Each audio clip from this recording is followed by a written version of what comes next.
going on, everybody? It's YCS coming at you with a brand new video, and as of last weekend, as of recording this video, probably 2 weekends ago as of this video going up for the first time, YCS Richmond has wrapped up, giving us a bit of a better look into the format than we had before, and just the sheer diversity of it all, with decks like Unchained, Tearlaments, Rescue Ace, Purely, and even Infernoble managing to crack the top cut at high numbers. Of course, this means a huge shift in the different hand traps people are wanting to play in this format, and of course board breakers as well. This is going to be focusing on the hand traps for this video, and I will, as always, have a corresponding board breaker tier list as well. What hand traps are all the rage right now? Well, join me, folks, as we dive right into my hand trap tier list for the November 2023 format. Starting off, of course, with our poster girl, Ash Blossom. I think Ash is a decent card overall. It'd be a crime to put it anywhere below Strong AF because I don't really have a category between Situational and Strong AF. And even though Ash is a bit risky this format because cards like Thrust and Talents are still everywhere, and a lot of decks can end up powering through it, it is still an overall solid card, and it can actually beat out cards like Thrust and Talents as well, in case you open it in combination with another hand trap like one of the monster ones that we'll mention in a little bit. And so she definitely does have her uses, especially against decks like Tyr. I mean, stopping a mill from a Gito or Kelbeck can end up being crucial, especially now that the deck is a bit more glass cannony, and by a bit I mean a lot more glass cannony than it used to be, and so she definitely does still have her place in the format. Next up on our list we have Ghost Belle. I'm going to put Ghost Belle in situational for now. I think Ghost Belle's a decent card against a lot of the different meta picks right now. You got things like Big Welcome Labyrinth, that's a really big one. You got things like the Tyr monsters in case they don't chain block, and it also dodges the shufflers like DD Crow, or unlike DD Crow, sorry. And you can even use it to stop cards like DD Crow, Called by the Grave, the Bystials, etc. But I think it just really depends on the format, like how, like at least what your format is. Like if you're going to a locals or something, or if you figure you're gonna find out what's at a regional or not. Overall, Ghost Belle does have her place in the format, especially if you have extra space in your side deck or if you're playing a very hand trap heavy deck, but it does get a little bit overshadowed by a card that we'll get to later on the list. Next on the list is the Bystials, and the Bystials are actually in a pretty good spot, specifically Druisworm, who should probably end up marking as the main Bystial over Magnamut here, now that Magnamut's at 1. I'm gonna put the Bystials in the Strong AF category above Ash because I think the Bystials are very, very popular right now. You see them in a lot of side decks or even some main decks, mainly just Druisworm, because Druisworm being able to send anything is just super, super good without destroying, and it can even help out things like the Nib token. That Nib is a very powerful one that we'll get into as well later. And I think while Tyr and other similar decks are still running around, it's probably going to continue to be a very strong meta choice, though they aren't nearly as dominant as they were back during Tier 0 format. Next on our list is Chaos Hunter. Chaos Hunter, as like in the last few lists, isn't really going to do anything. I really need to get around to removing her at some point and making a new tier list. Probably won't hit anything anytime in the future unless we get another really strong banish deck that can't take advantage of it. Next on our list is Contact C, and Contact C is kind of situational. I mean, it hits certain decks, but there's just way too many decks right now. There are probably just so many decks that can link this right off. Not to mention, like, the popularity of SP Little Knight even is enough to make me put it in the don't recommend category, because just about anyone and their grandma can link it off into an SP, even if the SP doesn't get the extra effect given to it on Summon, I believe is the one that the banish if you use an extra deck monster to go into. I think the second effect it always has. So yeah, there's really not much of a purpose to play Contact C in a meta where SP is everywhere. As I mentioned earlier, Ghost Belle is overshadowed by another card in this list, and that card is DD Crow. If you look at any side deck right now, most of the time you're going to end up seeing DD Crow in the side, if not even in the main deck, because it's just so versatile. Being able to hit things like the Unchained names, like targets for Sarama, hitting tier limit monsters out of the grave, hitting things from the grave that they can't get back off of Rescue Ace effects or anything. I'm certain there's plenty of targets against Infernoble as well and other similar decks. Just anything really that once even one card out of the graveyard can get hit really hard off of DD Crow. And it's also not a hard once per turn, so if you have multiples in hand, you can still utilize the other copies as opposed to something like Ash Blossom. As an avid bird up fanatic, I love DD Crow, especially being able to search it. I think it's just a really strong card overall, and it seems like the player base is in the same boat. Next on the list is Dimension Shifter, and Dimension Shifter, if your deck can play it, is still one of, if not the most broken hand traps in the entire game. I've seen a few decks, including ones that usually wouldn't want to play it, like Purely, even playing it in their side deck just because of how powerful it is against a lot of decks right now, including things like Tier Limit, of course, but I'm pretty sure it's also pretty solid against Rescue Ace because they really want to have some stuff in graveyard. Again, your deck definitely does have to be able to play it at least somewhat. Like I said, Purely playing it was a really weird sight for me, but if you can fit Dimension Shifter in, a fucking 2-turn macro is just insane, y'all. Another really strong hand trap right now has to be Droll and Lockbird.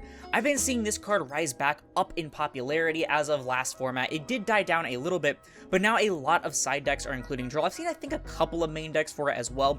But we have such a diverse format, but most of these decks do still get hit pretty hard, if not insta-lose to Droll. We're seeing things like Drytron even come back into the format, but it's certainly still pretty decent against things like Rescue Ace. Probably Infernoble gets hit, I think, pretty hard by it, because it is one of those warrior-based combo decks. It's just pretty versatile against a lot of decks right now, because there is just such a diverse format in our hands right now, and so I can easily see Droll slipping slowly back into the main deck as we go on. I don't know though, let me know your thoughts in the comments about it. Next on our list is Gamma, and yeah, Gamma is still at 1, unfortunately, meaning that there's really not much of a purpose to playing Gamma, and I also lied when I said you could search it off a Chaos Space, I think in my last tier list, because it has to be a 4 to 8, and so that didn't even work out very well either. I just know that you could recycle it off the second effect of Chaos Space, so yeah, there's basically zero reason to play Gamma unless you're playing Psyframe. Next on our list is Ghost Sister, and I know I normally put it in Strong AF as long as the time roll still exists, but I want to make it a bit more clean, so I'm going to put it in the situational category. Yeah, it basically an auto win in time sometimes, depending on if you're forced to go second, and your opponent has an activated effect to special summon or something, so they can't immediately just make you burn for 4k by not summoning, but it is still a thing that works against the time rules.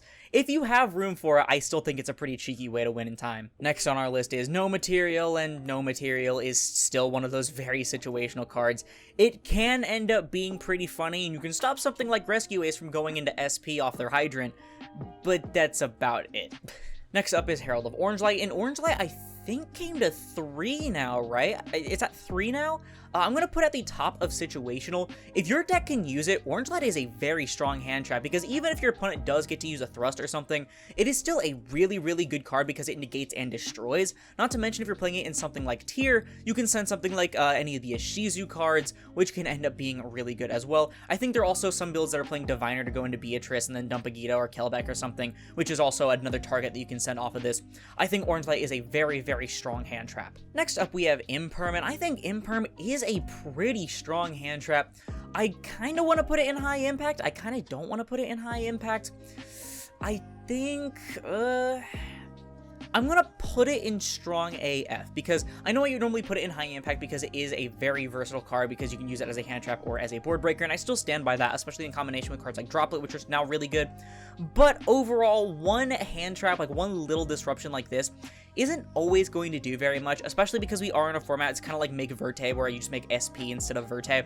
And so, like, if their combo falls off or they get impermed or something, they can just make SP anyway and still have a really powerful double disruption. Plus, depending on the situation, they can even use SP to dodge imperm. I don't know what deck would do that, but they can definitely do that, which is really, really annoying.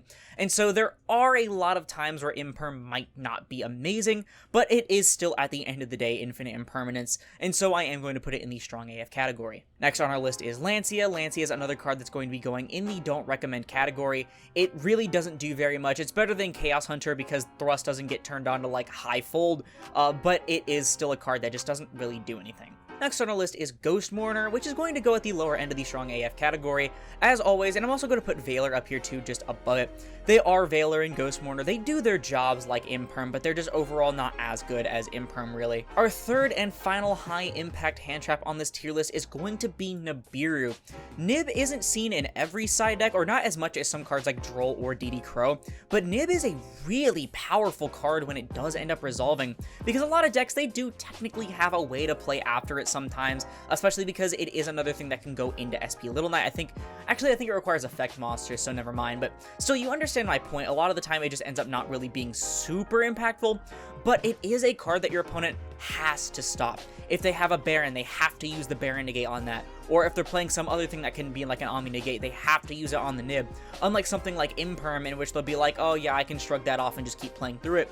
They have to stop the Nib, and if they don't have a way to stop it, a lot of the time they're going to be in trouble. And a lot of hands can't even play through the Nib. The only bad side to Nib I can see is that it does make Thrust available to set or add from deck to hand, sorry, not set from deck. But after they get get nibbed, a lot of the time a single normal spell or trap isn't going to save them. They might just want to grab a follow-up card or something like Imperm to try and stall you a bit more on your turn, which a lot of decks right now are able to play through cards like Ash or Imperm or just single one-off hand traps. So I think Nib is a bit of a sneaky good card, but it is a really, really good card in my opinion. Next up on our list is Ghost Ogre. I think Ogre is pretty decent overall. So things like King Sarcophagus are starting to see play right now. King Sarcophagus, if you don't know, is the centerpiece of the Horus engine. You have to control it in order to special the dudes from grave, I'm pretty sure. And it is a 4 times per turn discard or send 1 card from hand to grave to dump a Horus monster from your deck, which is huge. But if you Ogre it, not only are they wasting a send from hand, because I'm pretty sure it sends for cost, correct me if I'm wrong, but they also can't get any more sends for the rest of the turn, and I don't think they have a good way to recover the King Sarcophagus right now. And so it's going to be a really good card in that situation, and against some other things as well. I mean, like, I'm pretty sure there's things like, I don't know, ABC still kind of running around because we're in such a diverse format. Hitting Union Hanger is pretty solid, but a lot of things aren't as great to hit as the King Sarcophagus. So that's really about it, but it is, as always, just another hand trap that you can run if you're playing a hand trap heavy deck. Marincess, Mathmech, basically any Cyber's pile deck, really. And so I think it's solid if you do get matched up against Horus. Other than that, though, it's just alright. Next on our list is Skullmeister, and Skullmeister is just kind of like a worse version. By the way, I'm going to put Ghost Sister below these. Skullmeister is just a worse ghost spell, worse DD Crow, really. Technically, it's more like a ghost spell than it is like a DD Crow, but ghost spell is just better because it hits a few more things, and DD Crow is just better than both of them, so it's just going to be under it in the situational category. Next up is Ghost Reaper. Too many decks running around. Ghost Reaper is not really going to get any value, but I guess if you're playing a deck that does not care at all about the extra deck, then you can play it, yippee. And finally, we have Phantasme, which is still seeing a little bit of play for the Unchained matchup specifically. Other than that, though, it's just kind of alright. Like, you're not really going to get much value out of it against other matchups. Maybe against Rescue Ace, if they summon SP, you can at least use it to recycle from your hand, and it is a way to stop targeting effects like SP, so you can probably get a little bit of value out of that, but personally, I would just play something else unless you expect a lot of Unchained. But everybody, that is going to do it for my hand trap tier list for November 2023. I try to take as much of this information as possible from the stats of the side decks and main decks of YCS Richmond. I got these stats from MCole40's channel, as I usually do, because he shows off a lot of the deck lists and a lot of the topping lists. Let me know your thoughts on this list in the comments below. What is your favorite hand trap right now? Because that is going to do it for the video. If you liked it, please sure to leave a like, as I'll split this video and the channel into 2 minutes. And if this content or like it, like the rest of my tier list. Again, as always, Board Breaker tier list will be coming up a few days after this one. Then perhaps consider subscribing, because we're under 5,000 subscribers by the end of 2023. Plus, it helps the channel more than anything else, and it's absolutely free. Also, you want to support me directly by getting some awesome TCG merchandise in the process, check out Tapio cards in the link down below. Use code Aurora5 for 5% off your purchase at checkout, and it'll support me financially. But once again, thank you all so much for watching, and I'll see you in the next one. This is Aurora, signing off.